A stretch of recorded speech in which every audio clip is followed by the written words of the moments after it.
On vient d'avoir la confirmation de la libération de 3 nouveaux otages israéliens demain. C'est le Hamas qui le confirme et de sources diplomatiques. On a l'identité de ces otages, Patrick. Parmi eux, donc ils sont 3. Et parmi eux, il y a le franco-israélien dont on a beaucoup parlé, Ofer Calderon, 54 ans, qui avait été enlevé le 7 octobre avec ses enfants.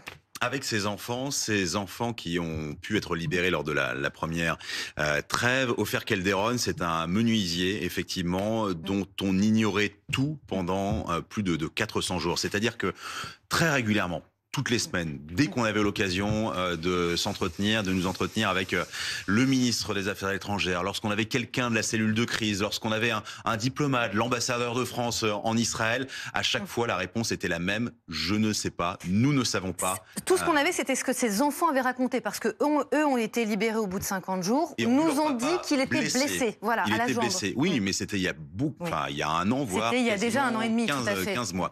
Et donc, il y avait de graves doutes.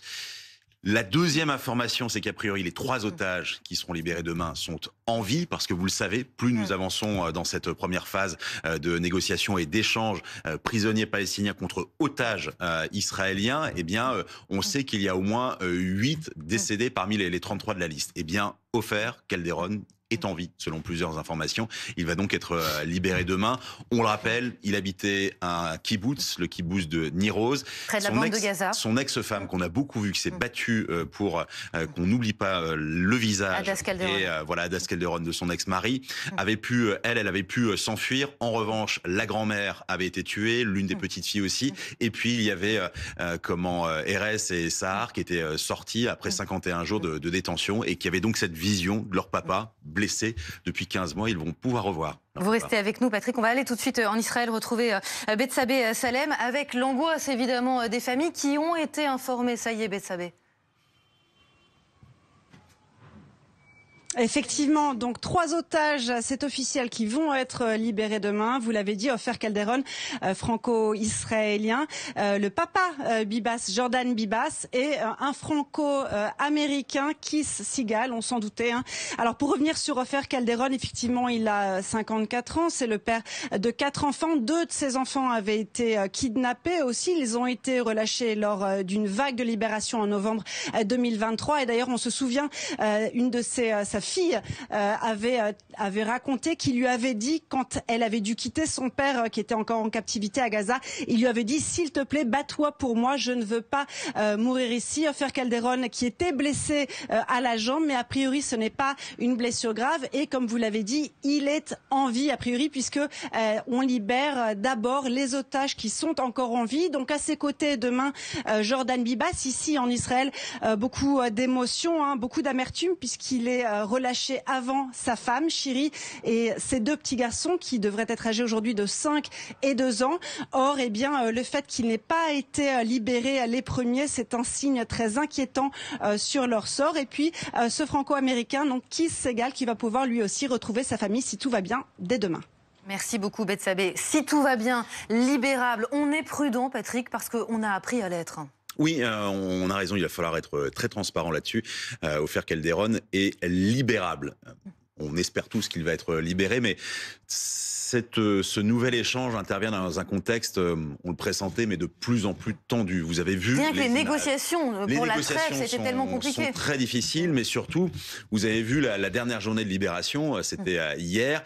Le Hamas plus ça avance, plus il met en scène de façon... c'est une soldate qui a été libérée hier. Oui, une soldate qui a été libérée, mais alors dans des conditions mais absolument abominables pour cette jeune femme qui est sortie totalement terrifiée, avec des dizaines d'hommes en armes, cagoulés, et ça devient un objet de propagande de plus en plus fort. Tellement fort que Benjamin Netanyahou a suspendu hier la sortie des bus de détenus palestiniens pour dire: écoutez, ça peut pas devenir comme ça cet objet, il y a simplement un échange, on n'est pas obligé d'en faire une propagande immense ici. Mais encore une fois, plus nous avançons dans cette première phase, plus les négociations vont devenir difficiles, plus on arrive sur vraiment le dur, c'est-à-dire que la communauté française, évidemment, se réjouit qu'Ofer Calderon soit libérable, mais Bethsabée vient de le dire à l'instant.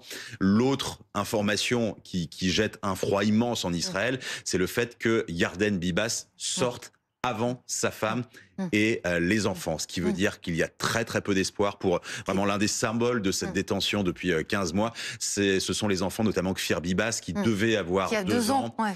qui a 2 ans ou qui devaient les avoir. Et malheureusement, il y a beaucoup de pessimisme à son objet. Mais restons effectivement sur ce mot de libérable, parce que jusqu'au bout, et chaque libération, on a vu qu'hier, il y a eu 8 personnes qui ont été libérées, mais le Hamas a fait en sorte que l'une sorte depuis Jabalia, c'est-à-dire l'extrême nord, avec une mise en décorum et en propagande énorme. D'autres sont sortis par le sud, depuis Ran Younes notamment. Là, demain, jusqu'à ce que nous ayons l'information selon laquelle Tsahal a repris Ofer Calderon et l'amène en sécurité sur le territoire israélien. C'est même pas la Croix-Rouge, c'est vraiment une fois que la Croix-Rouge donne à Tsahal, là, nous pourrons dire qu'Ofer Calderon a été libéré. Avec une pensée aussi pour le deuxième franco-israélien qui est toujours aux mains du Hamas, Ohad Yalomi. Là, pour l'instant, il pourrait faire partie d'une prochaine liste, mais il y a toujours ce côté compte-gouttes, vraiment, des libérations au compte-gouttes. Et on est prévenu que quelques heures avant de l'identité des otages. De l'identité et ensuite de l'état des otages. Là, pour l'instant, il n'y a rien d'officiel sur l'état d'Ofer Calderon, mais a priori, selon plusieurs sources, il est vivant. Restons-en là. En revanche, on sait que le Hamas, c'était dans le cadre de l'accord, a donné une liste complète des 33, ou en tout cas de ceux qu'il reste, avec l'état de santé. On sait que les familles ont été informées, mais pour l'instant, il y a un silence complet de la part de ces familles depuis le début de la semaine. Et qui est encore en vie ou pas? Qui est encore en vie? Dans quel état? Là, par exemple, il y a un homme qui s'appelle Keith Siegel qui va sortir, ou qui devrait sortir demain, qui est américano-israélien. Il a 80 ans. Semble-t-il, il est en vie, mais il y a des gens qui étaient avec des traitements, notamment des dialyses. Et puis, il y a ces fameux 8 morts, au moins, c'est une estimation de l'armée israélienne, sans savoir, ou en tout cas sans vouloir dire, qui sont ces personnes décédées. Merci beaucoup, Patrick. En tout cas, Ofer Calderon, franco-israélien, libérable ce week-end. L'information a été confirmée de sources diplomatiques. Voilà.